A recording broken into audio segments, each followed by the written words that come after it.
महाकुंभ के पावन अवसर पर सनातन संस्कृति की ओर बढ़ता युवा कदम धर्म और आस्था के इस संगम में युवाओं का जुड़ाव नई रोशनी ला रहा है। खास मुलाकात युवा साध्वी से जो परंपरा और आधुनिकता के इस अद्भुत मेल की प्रेरणा स्रोत बन गई है। आइए सुनते हैं उनके विचार। नमस्कार, एक बार फिर हमारे साक्षात दर्शन हो रहे हैं एक बहुत ही युवा साध्वी से। साध्वी विष्णु प्रिया इसी आश्रम में है वो भी, और यह आश्रम जो है पुरुषार्थ आश्रम, इसी में वो भी अभी बहुत ही युवा है और युवा शक्ति के साथ वो प्रेरणा स्रोत बनकर उभरते नजर आ रही हैं, खास करके युवा पीढ़ी के लिए। तो इस तरह के लोगों की आवश्यकता है सनातन धर्म में, ये इनका मानना है। हम इनसे बातचीत करते हैं। बहुत ही अच्छा रामायण वाचक है, ये मानस पाठ करती हैं। और स्वागत है आपका मेरे चैनल में साधु। सबसे अहम बात है कि आप इस क्षेत्र को चुनने के पहले मन में किस दुविधा से गुजरी? वैसे सबसे पहले तो मैं आप सभी को प्रणाम करती हूँ। सादर जय श्री राम। मैं साधु विष्णु प्रिया पुरुषार्थ सेवा समिति से आप सभी का स्वागत करती हूँ। दुविधा तो कोई नहीं होती। सबसे पहले आता है हमारा संकल्प कि हम अपने मन में, क्योंकि जब बालक थोड़ा सा बड़ा होता है ना, तभी से वो सोचने लगता है कि हमें आगे चल के क्या करना है। तो वो सारी चीजों को सोच के रखता है, तो दुविधा कोई नहीं आई। पहले क्षेत्र कुछ और था, पहले की सोच कुछ और थी।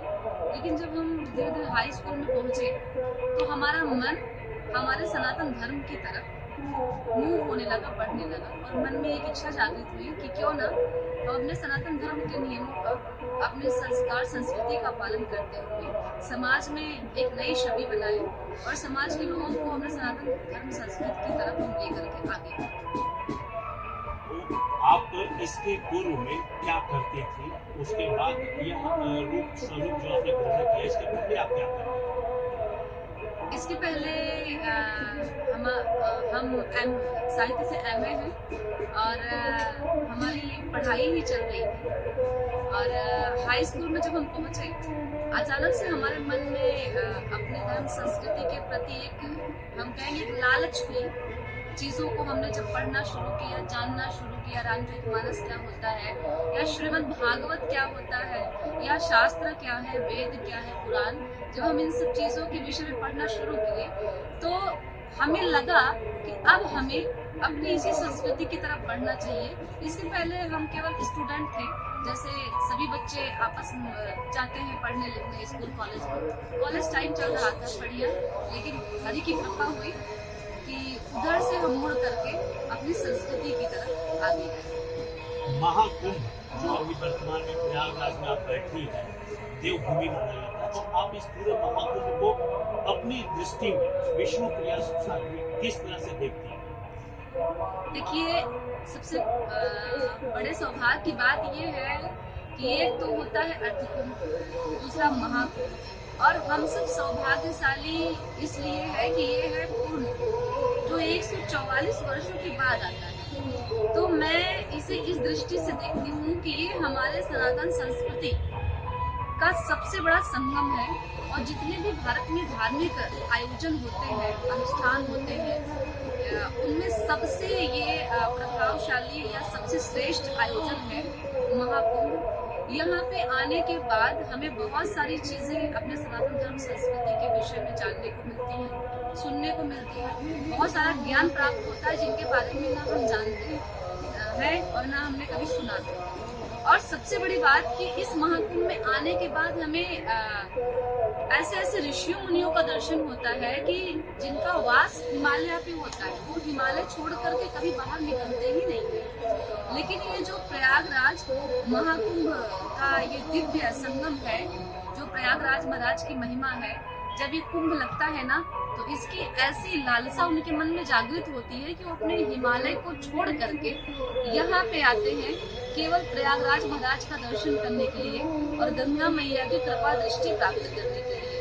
तो मेरी दृष्टि के अनुसार यह एक बहुत बड़ा संगम है साधु संतों का, हमारी सनातन धर्म संस्कृति का, और जो हमारे छोटे छोटे बच्चे हैं, जो युवा पीढ़ी है, जो हमारी न्यू जनरेशन है, उनके सोचने समझने के लिए और उनको अपने सनातन संस्कृति के विषय में और अधिक ज्ञान प्राप्त करने के लिए एक बहुत अच्छा अवसर है। तो मेरी दृष्टि यही है कि आप अधिक से अधिक आइए, और आप तो आइए, साथ में अपने छोटे छोटे बच्चों को भी लेके आइए, ताकि वो भी देखें कि हमारी ये संस्कृति है, जो धर्म है वो कितना विस्तारित रूप से फैला हुआ है। जैसा कि गुरुजी ने कहा कि ऋग्वेद कालीन जो ये परंपरा है उसको देखने का भी उन्हें अवसर मिलेगा। विष्णुप्रिया जी, ये बताइए कि एक साध्वी के लिए सनातन में संत बनकर के जीवन यापन करने में कितनी चुनौतियां आती होंगी, इसका क्या अनुभव है? देखिए, आप कोई भी अच्छा काम करेंगे ना, कोई भी, चाहे छोटा सा छोटा, बड़ा सा बड़ा, चुनौतियां तो आपको मिलेंगे ही मिलेंगी। और जैसा कि आपने कहा कि इसमें कितनी चुनौतियां हैं महिलाओं के लिए विशेष करके, तो देखिए स्त्रियों के लिए थोड़ा सा कठिन तो होता है, चाहे कोई भी क्षेत्र हो, चाहे कोई भी मार्ग हो।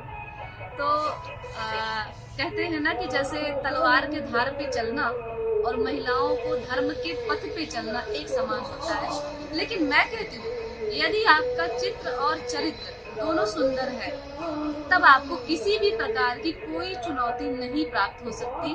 आप डंके की चोट पर, चाहे वो स्त्री हो चाहे पुरुष, हमारे धर्म संस्कृति का प्रचार प्रसार कर सकते हैं।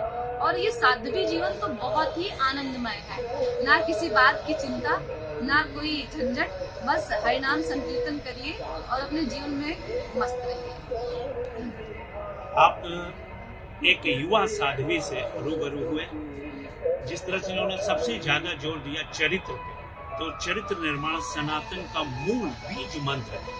अगर हमारा चरित्र ठीक है तो सब कुछ ठीक है, और यही चरित्र आपको फर्श से अर्श तक लेकर जाता है। और महाकुंभ में ऐसे लोगों के दर्शन और विचारों से प्रेरणा स्रोत बन करके आप सबों को प्रेरित होने की भी आवश्यकता है। Bhujang Bhushan Dwivedi, news alert India, Prayagraj.